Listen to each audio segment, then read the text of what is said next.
જય Shri Krishna students, good morning. I hope you all right. Okay, આજે આપણે આ વિડીયોમાં ઇંગ્લિશ વિષયની વાત કરવાના છે.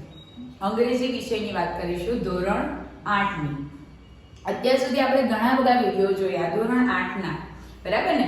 એમાં ઘણા બધા યુનિટો જોયા. તો આજે આપણે એક નવા યુનિટ સાથે આપણે આજે આ વિડીયો સાથે જોડાયેલા છે, બરાબર? આઈ હોપ કે તમને આગળના વિડીયોમાં પણ બધી ખબર પડી ગઈ હશે, બરાબર?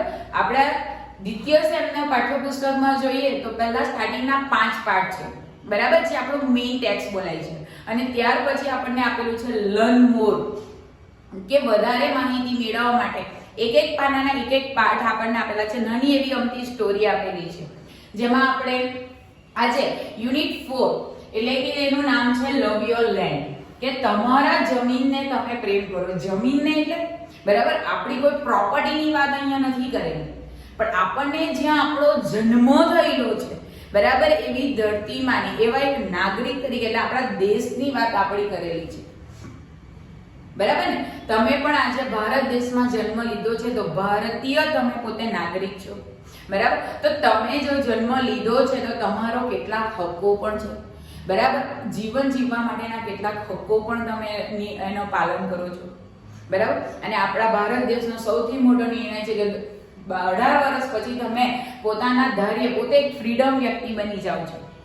ત્યાં સુધી કેટલીક લિમિટેડ હોય છે, કેટલીક સ્ટડી કરવાની હોય છે, જે કમ્પલસરી નથી. આપણને થાય તો કરીએ જ છીએ, બરાબર? હવે તો ગવર્મેન્ટે 8 ધોરણ સુધી આપણને કમ્પલસરી ફ્રીમાં ભણતર પણ આપે છે. તો આવા કેટલાક આપણા હક્કો નાગરિક તરીકેના એ હક્કોની ચર્ચા કરેલી છે. હવે તમે 3-4 વર્ષમાં 18 વર્ષના થઈ જવાના તો તમને તમારા હક્કો વિશેની ખબર તો હશે જ, બરાબર ને? આપણે એસએસ સામાજિક વિજ્ઞાન જેવા વિષયો ભણીએ છીએ, એમાં આપણને નાગરિક, ભૂગોળ, ઇતિહાસ બધું જ ભણવાનું આવે છે. એમાં તમને કેટલીક માહિતીઓ મળી જશે, બરાબર ને? તો આજે એવો જ એક નાનો અમથો પાઠ અને એના જ રિલેટિવ એક પાઠ આપણને આપણા દ્વિતીય સેમના ઇંગ્લિશ પાઠ્યપુસ્તક ધોરણ 8ના પાઠ્યપુસ્તકમાં આપેલું છે, બરાબર? તો આજે આપણે આ વિડીયોના માધ્યમથી એની ચર્ચા કરીએ, બરાબર? હવે મને ખબર છે કે બધાની પાસે બુક તો છે, તો પેજ નંબર 82 82 પાનના ઉપર આપણો આ પાઠ આપેલો છે, યુનિટ 4 લવ યોર લેન્ડ. તમારી જમીન એટલે કે તમે જ્યાં જન્મ આપણે કહે ને જન્મભૂમિ આપણી, બરાબર? તો એ જન્મભૂમિને આપણે પ્રેમ કરવાનો છે, કે આપણો પણ જેમ આપણી માં પ્રત્યે આપણો જેટલો શું કહેવાય ને ફરજો છે, તો આ જન્મભૂમિ જે આપણને ધારણકર્તા છે એમના દ્વારા આપણે દુનિયામાં છે, તો એવી જન્મભૂમિના પણ કેટલાક આપણી ફરજો છે, એમને પ્રત્યે પણ કેટલાક ફરજો છે, બરાબર? તો એની ચર્ચા આપણે આજે થોડાક આપણને જે આપ્યું છે એના આધારે આપણે કરીએ, બરાબર? અને સાથે સાથે તમારે તમારી નોટબુક પણ લઈને બેસવાની છે, કે જે શબ્દાર્થ ભારી લાગે એને 2 વાર લખવાનું છે, બરાબર? હવે તમને એમ થતું હશે કે ટીચર શબ્દાર્થ 2 વાર કેમ કહે છે, પણ તમને પણ ખબર છે અને મને પણ ખબર છે કે આપણને ઇંગ્લિશના શબ્દો એટલા ઇઝીલી યાદ નથી રહેતા, કારણ કે આપણી માતૃભાષા ગુજરાતી છે, બરાબર? ગુજરાતી બોલીને આપણી ટંગ ગુજરાતીમાં વળાઈ ગયેલી છે. અત્યારે ગુજરાતીના કોઈ પણ શબ્દ બોલવા કહો તો આપણે સરળતાથી એને બોલી શકીએ, બરાબર? પણ અંગ્રેજીના બોલો એટલે 2 વિચાર પહેલા મનમાં આવે, બરાબર? તો એ આપણે અંગ્રેજી બોલવાની હેબિટ પાડવાની છે.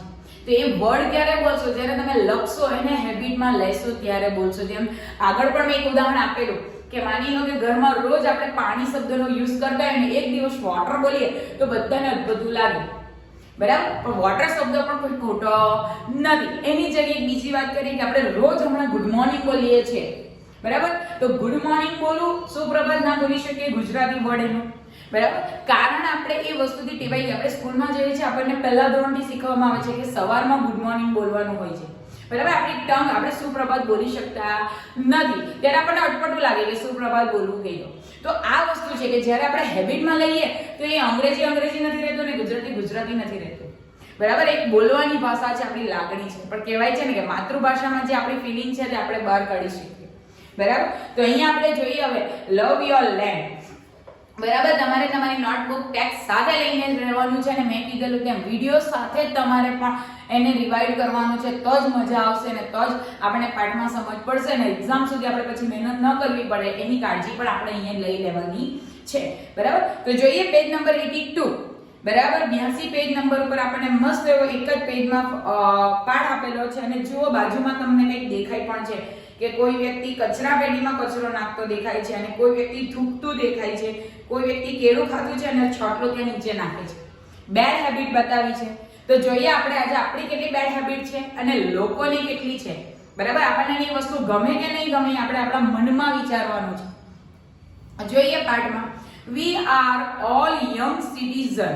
citizen એટલે કે દેશવાસી. બરાબર, citizen આપણે citizen એટલે છે ને પેલું સિનિયરિટી જે પેલા શું કહેવાય ને રિટાયર્ડ થઈ ગયા ને આપણે સિટીઝન કહીએ, ઓલ્ડ પર્સન.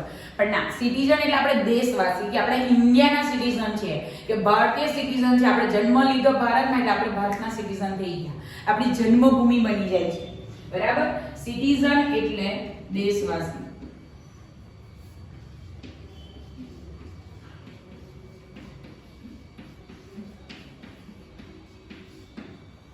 બરાબર, પર્સન સિટીઝન એટલે person who live in a country. Person એટલે જે વ્યક્તિ હોય છે કે જે લીવ ઇન અ કન્ટ્રી જે દેશમાં રહેતો હોય છે and have special rights. Rights એટલે હક્કો. રાઇટ એટલે જમણો ભાગ નહીં પણ હક્કો.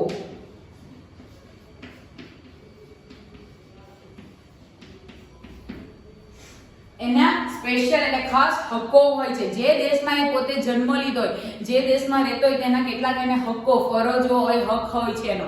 બરાબર, તો એવા વ્યક્તિને દેશવાસી એટલે કે સિટીઝન કહેવામાં આવે છે of India. we are all young citizen of India. આપણે ભારતના એક દેશવાસીઓ છે. મેં જેમ તમને કીધું તેમ બધા ભારતના જ છે ને, કોઈ અમેરિકા, કેનેડા, લંડન કે પાકિસ્તાનથી નથી આવ્યું ને. બરાબર, વેરી ગુડ. તો આપણે બધા કોણ છે? ઇન્ડિયન છે, proud of the Indian. Clear થાય છે? તો આપણે બધા યંગ એટલે એકદમ જુવાન સિટીઝન છે. દેશના હજુ આપણું એકદમ લેટેસ્ટ મોડલ કહેવાય તો આપણે છે. બરાબર ને? આપણે હવે ફ્યુચર બનવાના આપણે. બરાબર છે? આગળ જોઈએ, we are the future of our country. We are આપણે જે બધા, ફ્યુચર એટલે ભવિષ્ય.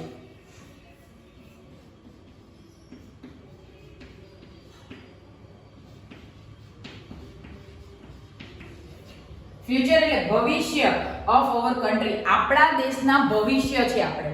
બરાબર, વી ઇન ઇન્ડિયા આપણે ઇન્ડિયામાં રહીએ છીએ કેન વોટેડ ફ્રોમ એજ ઓફ 18. આપણે ઇન્ડિયાના રહેવાસી છે. તો ઇન્ડિયામાં એક પહેલો રૂલ છે કે આપણે જ્યારે વોટ એટલે ખબર ને, આપણે ઇલેક્શન થાય ત્યારે વોટ 18 વર્ષે કરી શકીએ. આપણો પહેલો નિયમ છે. ક્લિયર થાય છે? આપણે 18 વર્ષની ઉંમરથી અથવા 18 વર્ષથી આપણે પોતે વોટિંગ લાઈનમાં આવી શકીએ. એટલે આપણે પોતે નાગરિક બની ગયા કે આપણે હવે દેશના નિર્ણયમાં મદદ કરી શકીએ. We must learn to become a good citizen. We must એટલે શીખો, લર્ન એટલે શીખો. આપણે જરૂરિયાતપણે શીખવાનું બીકમ અ ગુડ સિટીઝન. એક સારા નાગરિક બની રહીએ એવું આપણે શીખવું જોઈએ. કારણ આપણે ફ્યુચરના એક નાગરિક છીએ, પ્લસ 18 વર્ષના થઈશું એટલે આપણે નાગરિક તરીકેનો એક હક આપણને મળી જશે અને પ્લસ દેશની જેટલો પણ વિકાસ છે એમાં બધામાં આપણા પોઈન્ટ ઓફ વ્યૂ જશે.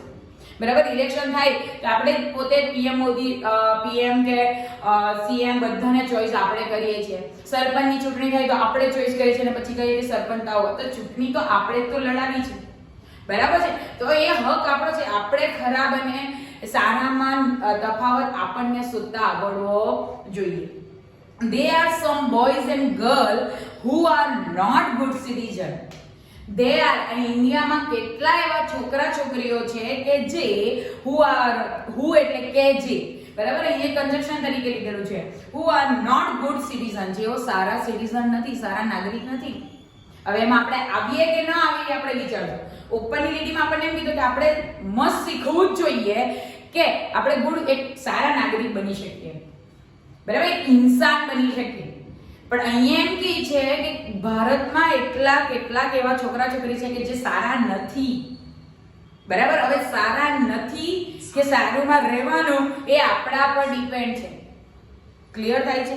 તો જોઈએ આપણે, some young people cut the seat of buses. some people, કેટલાક લોકો બસમાં ટ્રાવેલ કરે છે તો એ cut the seats એટલે જે બેસવાની જગ્યા છે બસમાં. બસીસ એટલે બસનું બહુવચન રૂપ આપેલું છે બસીસ. બરાબર. બસોમાં જે બેસવાની સીટો છે એને કટ કરી દે છે. કટ કરીને પહેલા કોતર કામણી કરે. વધારે પેલું અંદર સર્જનાત્મક હોય ને એને કોતર કામણી એપ્લાય ક્યાં કરે? લાકડા પર ને પથ્થર પર કરો તો તમારી કલાત્મક શક્તિ બહાર આવે. ત્યાં સીટને એટલે કે આપણે શું કરીએ, જાહેર વસ્તુઓને નુકસાન કરીએ તો એક ગુડ નાગરિક ન કહેવાય. આપણે કરીએ કે ના કરીએ વિચારજો.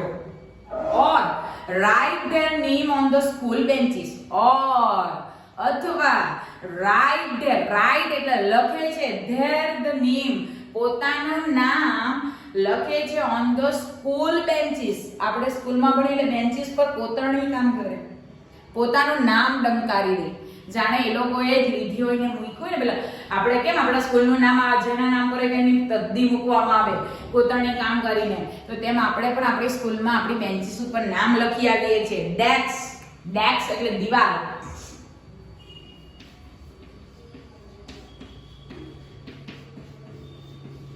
દિવાલ ઉપર નામ લખ્યા છે, અરે નામ પણ નહીં અને સાથે સાથે બીજું બધું પણ બહુ લખીને આવીએ કરીએ છીએ ને આપણે. એન્ડ બ્લેક બોર્ડ, અને બ્લેક બોર્ડ પર પણ આમ કોતરણી કામ કરે છે. બરાબર ને. બ્લેક બોર્ડ ને પણ વ્યવસ્થિત છોડતા નથી. They destroy the vehicle during strike. The destroy, destroy એટલે બ્રેક ઓર રૂલ એટલે કે નાશ કરવું. ડિસ્ટ્રોય, ડેસ્ટ્રોય એટલે નાશ કરવું.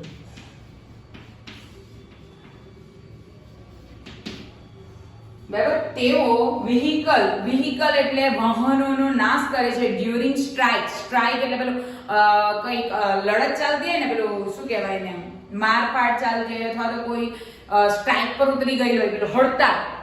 સ્ટ્રાઇક એટલે હડતાલ.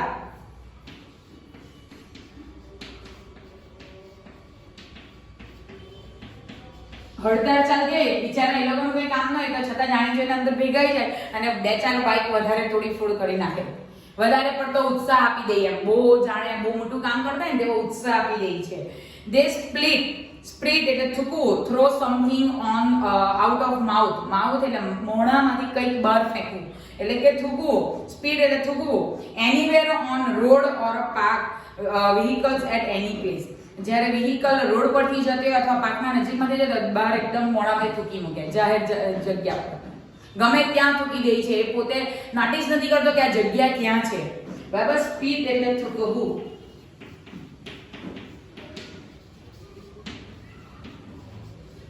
બરાબર. સ્પીડ થૂકી દે છે. આપણે પણ જોઈએ ને, આપણે ચાલતા હોય ને કોઈ ગાડીમાંથી ટર્ન કરીને થૂકી જાય તો આપણને કેટલું અપવાડ લાગે. તો એવા કેટલાક લોકો છે કે જે આવું કરે. હવે આપણે આવીએ કે ના આવીએ જોજો. બરાબર. આપણે ગુડ સિટીઝન છે કે નોટ ગુડ સિટીઝન છે એ વિચારજો.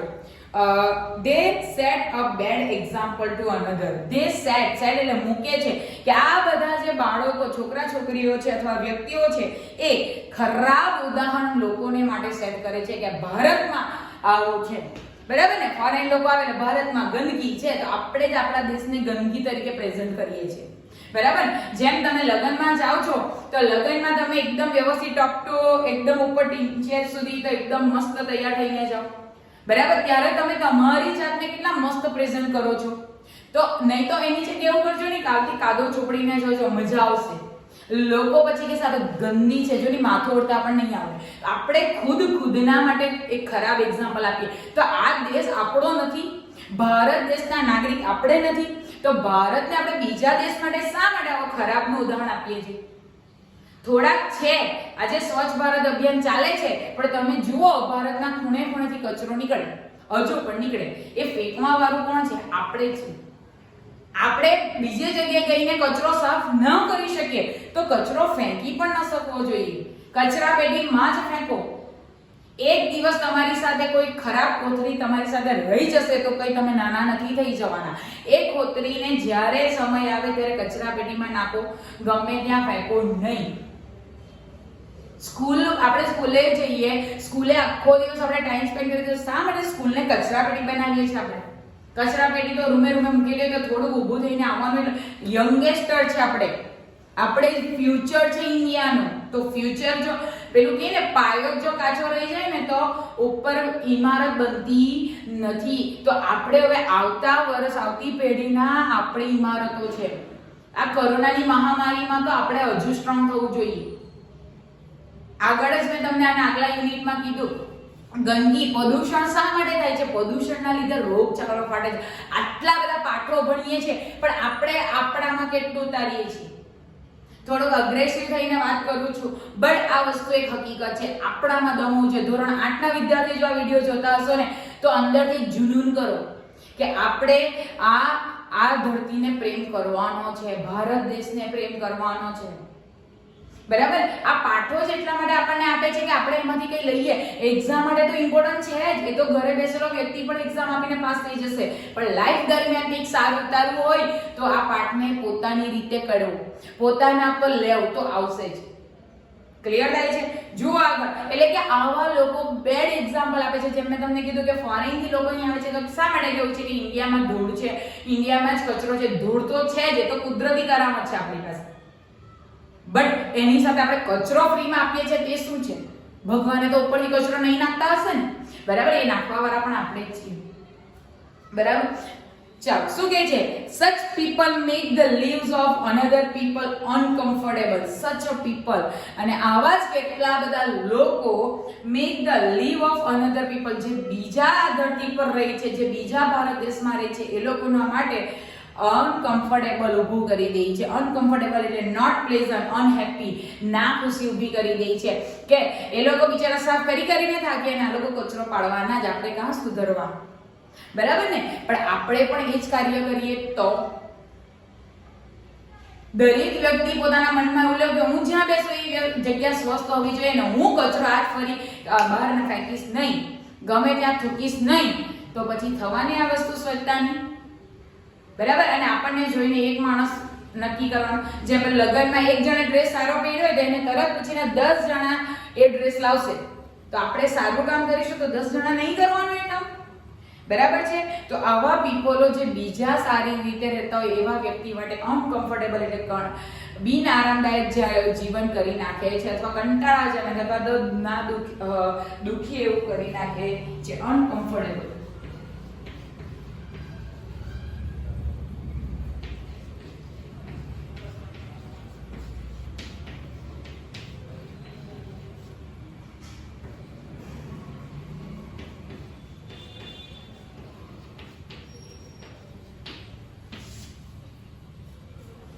બરાબર? જોઈએ આગળ. વી આર સ્ટુડન્ટ્સ, આપણે બધા વિદ્યાર્થીઓ છે. બરાબર? Our important duty it is to study well. આપણી અત્યારે સૌથી મહત્વની ડ્યુટી એટલે ફરજ.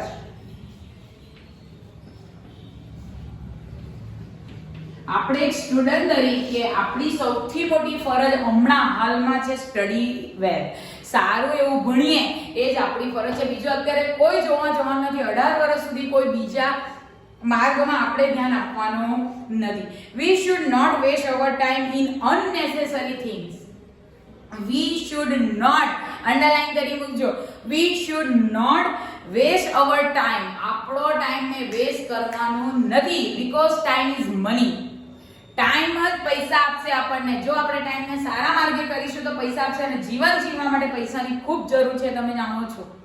બરાબર ને? તો waste our time in a unnecessary thing. Unnecessary એટલે બિનજરૂરિયાત વસ્તુઓની કામમાં વેડફાર કરવાનો નથી. જેમ હમણાં વિડિયો જોવાનો છે તો વિડિયો જ જોવાનો છે, પબજી રમવાની નથી. કારણ તમે સ્ટુડન્ટ છો તો સ્ટડી વેલ, ભણતર એ મહત્વનું છે. બરાબર? અનનેસેસરી એટલે બિનજરૂરી.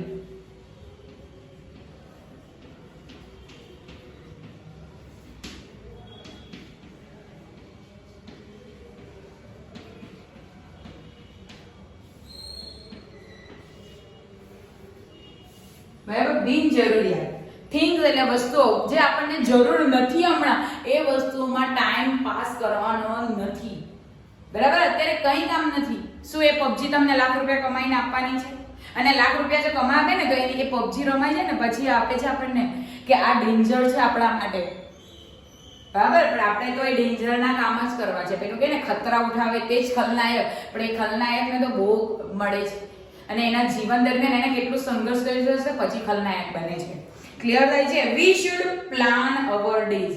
વી શુડ પ્લાન એટલે આપણે આયોજિત કરવું જોઈએ કે આખો દિવસ આપણે ક્યાંમાં વ્યસ્ત કરીશું. એક નવરો વ્યક્તિ નખોર મારે છે, પણ જો એક વ્યસ્ત વ્યક્તિ પોતે આખા દિવસમાં સક્સેસતા મેળવે છે. આ વસ્તુ યાદ રાખજો કે જે વ્યક્તિ પાસે કામ નથી એ વ્યક્તિ હંમેશા પોતે નિષ્ફળ જ જવાનો છે, એને સફળતા મળવાની નથી. પણ જે વ્યક્તિ વ્યસ્ત રહેશે, પોતાના સારા કામમાં ભાગ આપશે, એ વ્યક્તિની સક્સેસતા પેલું કે ને કદમ ચૂમવા સામેથી આવશે. બરાબર છે ના? હકીકત છે. We should also play game or sport. આપણે રમત પણ રમવી જોઈએ અને અલગ અલગ ગેમો પણ રમવી જોઈએ, પણ નોટ અનધર ગેમ કે વી આર ડેન્જર ઇન. આપણને નુકસાન કરે એવી ગેમો ને આઉટસાઇડની ગેમ રમો. આઉટસાઇડમાં નથી રમવાનું તો ઘરમાં એવી ગેમ રમો જેમાં આપણે મેન્ટલી અંદર પ્રિપેર રહીને આપણા એક્ઝામ રિલેટિવ પણ તૈયારી થઈ જાય, ભણતરનું જ્ઞાન મળે તેવું કંઈક રમો. પબજીમાં શું કામ મળે? એકબીજાને ગોળી મારવાનું એવું શીખવાનું છે આપણે. બરાબર? શું કહે છે? We should watch television and C good informative serials and also enjoy the cartoon. જો બહાર આપીને બોલે છે કે વી શુડ વોચ ટેલિવિઝન, આપણે ટીવી પણ જોવાની છે, and C good informative, full of information. Full of એટલે બધી સંપૂર્ણ એવી સારી માહિતી મળી રહે ને એવું ટેલિવિઝનમાં જુઓ. ઇન્ફોર્મેટિવ એટલે સારી માહિતી.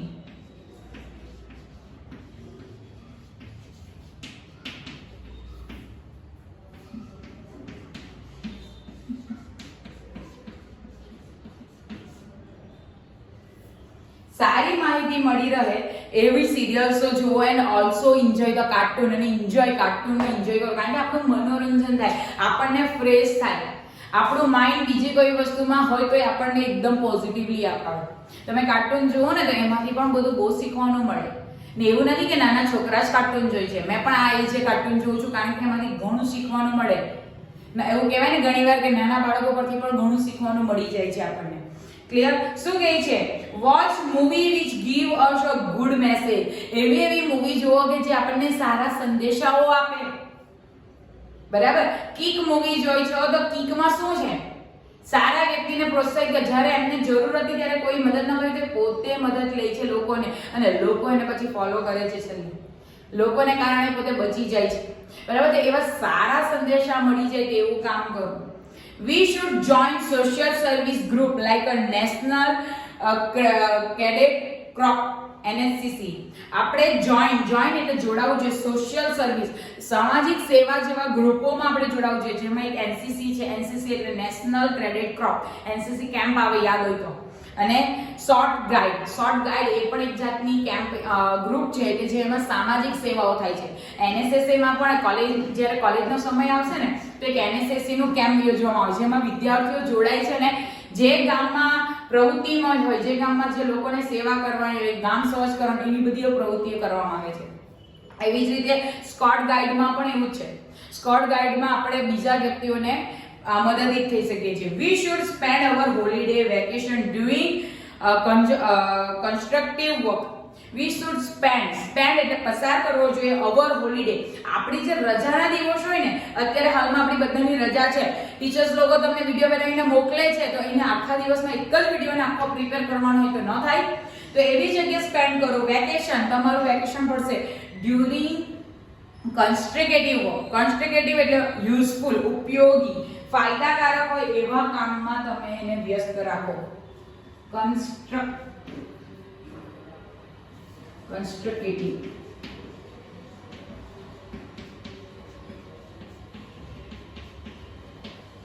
ફાયદાકારક કામમાં. જેમ વેકેશન પડે ને એટલે કેટલાક વિદ્યાર્થીઓ કોમ્પ્યુટર ક્લાસીસ જોઈન કરે, સ્પોકન ઇંગ્લિશ જોઈન કરે. તો સ્ટુડન્ટ છે તો સ્ટુડન્ટને ઇંગ્લિશ શીખવું, કોમ્પ્યુટર શીખવું એ તો એની સ્ટડીનું એક ભાગ જ છે. તો એ પોતાનો સમય જે વેકેશનનો છે એને સામા ભણવામાં જ ઉપયોગ કરે છે. જેને ધારો કે ડાન્સમાં ઇન્ટરેસ્ટ હોય ડાન્સ એકેડમી જોઈન કરો, જેને ક્રિકેટમાં ઇન્ટરેસ્ટ હોય તો ક્રિકેટની એકેડમીમાં જોઈન થાઓ. બરાબર? એટલે અલગ અલગ જે વસ્તુ સ્પેન્ડ કરવાનો છે એ વ્યક્તિ એ વસ્તુમાં સ્પેન્ડ કરો. ફાયદા થાય, તમને ઇન ફ્યુચર એનો ફાયદો મળે તેવું કામ કરો. We should also help all family member in their work. અને સાથે સાથે એ રજા દરમિયાન આપણા ઘરમાં લોકોને એના કામમાં પણ મદદ કરો. આ ગુડ સિટીઝન છે. બરાબર. Gandhiji said that we should develop એટલે ખીલવવું જોઈએ અ સ્પિરિટ જુસ્સો ઓફ સર્વિસ સેવા in young men and women. ગાંધીજીએ કહ્યું કે આપણે આ જે યંગ મેન એન્ડ વુમન છે કે જે યંગ જુવાન છોકરા અને છોકરીઓ છે એનામાં જુસ્સો સેવા કરવાની જુસ્સો ખીલવવો જોઈએ. બરાબર. સેવા કરવાનો ભાવાર્થ એમને શીખવવો જોઈએ. આપણે તો અત્યારે પાઠ ચાલે છે, મનમાં બહુ વિચાર આવતા હશે પણ આપણે એનું પાલન નથી કરતા. જ્યાં સુધી મનના વિચારોને પાલન કરવામાં ન આવે ને ત્યાં સુધી આપણને સક્સેસતા મળતી નથી. હવે ગાંધીજી કહી ગયેલા, આપણા બાપુ, આપણા રાષ્ટ્રીય પિતા કહી ગયા છે કે આપણા યંગ જનરેશનને સેવાની ભાવનાનો જુસ્સો ખીલવવો જોઈએ. ડેવલપ એટલે ખીલવવું, ડેવલપ અથવા તો વિકાસ કરવું, જે કરેલું.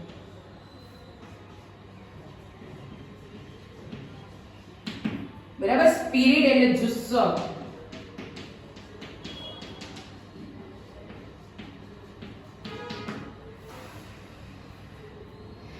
આગળ શું કહે છે? The duty of young citizen is to love, care and respect their family member. The duty of young citizen, જે જુવાન નાગરિકો છે ને એમની ડ્યુટી ફરજ શું છે કે લવ, કેર, લવ એટલે પ્રેમ, કેર એટલે કાળજી રાખવી અને રિસ્પેક્ટ આદર આપવો. રિસ્પેક્ટ એટલે આદર આપવો ધેર ફેમિલી મેમ્બર. એ લોકોના ઘરના બધા જ વ્યક્તિઓને પ્રેમ કરવાનું, એમના પ્રત્યેની કાળજી રાખવાની અને એમના પ્રત્યે આદર માન સન્માન હોવું જોઈએ. ફ્રેન્ડ્સ એન્ડ ટીચર્સ, તમારા મિત્રો પ્રત્યે પણ અને ટીચર્સ શિક્ષકો પ્રત્યે પણ પ્રેમ, આદર અને માન સન્માન અને એમની કાળજી રાખવી જોઈએ કે આપણા લીધે એમને હર્ટ ન થાય એની કાળજી રાખવી જોઈએ. એક આ યંગ સિટીઝનની ફરજ છે. બરાબર. They should live in discipline. Discipline એટલે કે control of feeling and behavior. પોતાનો વ્યવહાર અને જે ફીલિંગ, લાગણી છે એના પર નિયંત્રણ રાખે એટલે કે ડિસિપ્લિન. એક શિસ્તતા જાળવી રાખે છે. એન્ડ હેલ્પ નીડી, નીડી એટલે જરૂરિયાત, a person who need help. જે વ્યક્તિને મદદની જરૂરિયાત છે, મદદની, એવા વ્યક્તિને પીપલ એટલે જે વ્યક્તિને જરૂરિયાત છે એવાઓને નીડી, મદદરૂપ બની રહે. એ આપણા સ્ટુડન્ટ તરીકેનો આપણામાં હોવું જોઈએ, એક શિસ્તતા હોવી જોઈએ અને આપણે હંમેશા એક મદદરૂપ વ્યક્તિ બનવા જો હંમેશા હળપળ, એ નાનું હોય મોટું હોય નાત જાત કાંઈ જોવાની નહીં, આપણે ખાલી મદદ કરવાનું, કર્મના ફળ લખાતા રહેશે ભગવાન. બરાબર છે. ડિસિપ્લિન એટલે શિસ્તતા.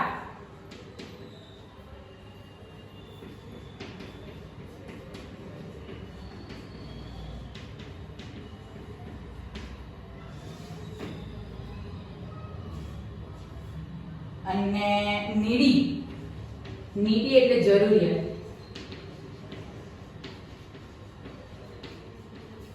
બરાબર. શું કહે છે કે આપણે એક શિસ્તતામાં અને જે વ્યક્તિને જરૂરિયાત છે એવી આપણે વ્યક્તિ બનવી જોઈએ. We young people are the future citizen of India. આપણે ભારત દેશના ફ્યુચરના એક નાગરિક, સારા એવા નાગરિક છે, યંગ જુવાન પીપલ છે. We must love and protect our country. અને આપણે આપણા દેશને પ્રેમ કરવો જોઈએ અને તેનું રક્ષણ કરવું જોઈએ. આઈ લવ ઇન્ડિયા એમને નહીં બોલવાનું, અંદરની ભાવનાથી બોલવું જોઈએ. કારણ કે આપણને ધારો કે કોઈ વ્યક્તિ ગમી જાય તો આપણે કેમ એને આઈ લવ યુ બોલીએ છીએ. બરાબર. તો આપણા ભારત દેશ માટે આપણે આઈ લવ યુ નહીં બોલી શકીએ, એના માટે આપણે પ્રેમ ન કરી શકીએ. બરાબર. જે આપણી જન્મભૂમિ છે, જે આપણને આધાર કરતા છે. બરાબર. તો અહીંયા આપણો પાઠ લવ યુ લેન્ડ કે આપણા ભારત દેશ માટે આપણે પ્રેમ પણ કરવો જોઈએ અને એનું પ્રોટેક્ટ ક્યારે થશે? જ્યારે આપણે આ પ્રદૂષણને નાબૂદ કરીશું. બરાબર. એ એક વ્યક્તિથી નહીં થાય પણ એને ધીમે ધીમે કરીશું તો એ થઈ જ જશે.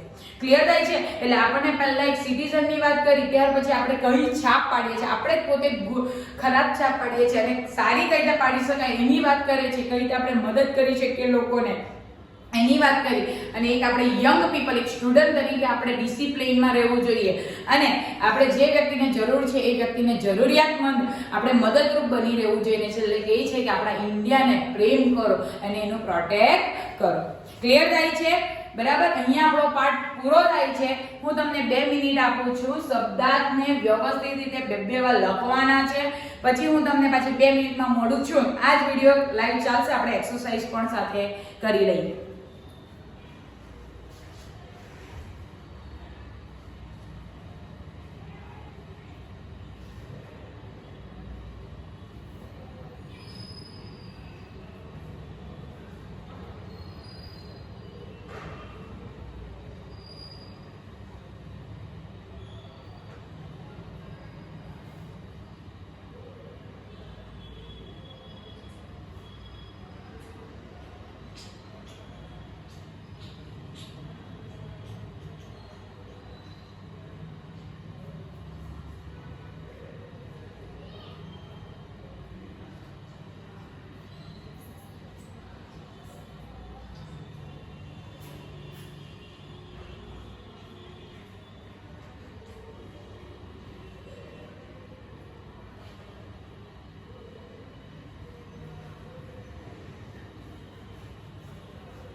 ચાલો સ્ટુડન્ટ લખાઈ ગયા બરાબર. પાઠ એકવાર પાછું માઇન્ડમાં આવી ગયો છે, જેમ વર્ડ તમે લખો છો અને રહી ગયા તો પછી પાછી 1 મિનિટ આપો છો ત્યારે લખી લો બરાબર. પણ આપણે તે પહેલા હવે જોઈ લઈએ એક્સરસાઇઝ પેજ નંબર 83.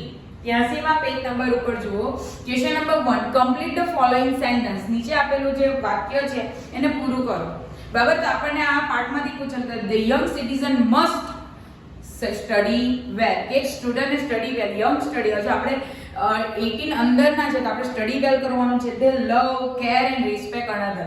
તેમણે હંમેશા પ્રેમ, કાળજી અને રિસ્પેક્ટ આપવું જોઈએ. આપણે નોટમાં લખવાનું જ છે બરાબર. બી, આન્સર ધ ફોલોઇંગ ક્વેશ્ચન. આપણને જે આન્સર ક્વેશ્ચન આપેલા એના આન્સર કરવાના છે. તો તમે પાઠ વાંચ્યા છે તો તમને આવડશે. લાઈક જો પહેલો પ્રશ્ન છે, at what age can young citizen vote. Young citizen ક્યારે વોટ કરી શકે? તો the young citizen can vote about 18 year old. જ્યારે 18 વર્ષનો હશે ત્યારે થઈ શકશે. what do you good citizen do to vehicle? vehicle દરમિયાન good citizen શું કરશે? તો do not split and do not cut the cities. બરાબર. what do you bad citizen do to school property? school property માં ખરાબ વ્યક્તિઓ શું કરે છે? તો write down the wall and benches and the blackboard. what must the young citizen do the country? એક young સિટીઝને country માટે શું કરવું જોઈએ? તો હંમેશા વ્યક્તિને રિસ્પેક્ટ આપવી જોઈએ. અને અહીં આપણે લાસ્ટ પેસેજમાં જોયું કે સારી એક્ટિવિટી કરવી જોઈએ, ટેલિવિઝન જોવું જોઈએ બરાબર. તો એ બધી વાત આવશે. Can you voted and why? તમે શું વોટ કરી શકો? તો no, I am not voted because I am not 18 year old. મેં 18 વર્ષનો નથી. કારણ કે તમે 18 વર્ષના નથી એટલે તમે વોટ કરી શકતા નથી. નીચે આપેલું છે who will do this, good citizen or bad citizen. કેટલાક આપણને સિચ્યુએશન આપેલી છે, એ ગુડ સિટીઝનમાં આવે કે બેડ સિટીઝનમાં આવે એ તમારે ડિસાઈડ કરવાનું છે. ડી માં what should you do in the given situation. જો આ તમને સિચ્યુએશન આપેલી હોય તો તમે શું કરશો? During school assembly. એસેમ્બલી એટલે સ્કૂલમાં કોઈ પ્રોગ્રામ યોજવામાં આવ્યો છે તો તમે શું કરશો ગુડ સિટીઝન તરીકે? ઇન ક્લાસરૂમ, ક્લાસરૂમમાં શું કરશો? On the playground. બરાબર. તમારે લખવું હોય તો આને અહીંયા બુકમાં લખી દો, પણ નોટબુકમાં ક્વેશ્ચન નંબર A, B અને C તો કરવાનું જ છે, પણ આ વર્ડ પતે પછી. ક્લિયર થાય છે? એટલે અહીંયા આપણને ગુડ સિટીઝન અને બેડ સિટીઝન, એક ખરાબ નાગરિક અને સારા નાગરિક તરીકે આપણને અહીંયા એક પાઠ આપેલો હતો. અને આપણે એ છેલ્લો તો નિર્ણય આપણો શું છે? ગુડ સિટીઝન બનવાનો જ. કારણ કે આપણે future of the Indian country, આપણે ફ્યુચર છે ભારત દેશના. ક્લિયર થાય છે? તો અહીંયા આપણો યુનિટ 4 લર્ન મોર નો યુનિટ 4 કમ્પ્લીટ થાય છે. આઈ હોપ કે તમને ખબર પડી હશે અને મારી આશા છે કે ઇન ફ્યુચર તમે ગુડ સિટીઝન, એક સારા એવા નાગરિક બનશો અને પોતે ગર્વ લેશો અને બધાને રિસ્પેક્ટ આપશો એવી મારી આશા. બરાબર. તો આપણે હવે બીજા વિડીયોમાં મળીશું. ત્યાં સુધી take care and thank you. અને જેનું બાકી છે તે we are continue, then after I stop at the video. Good luck and thank you.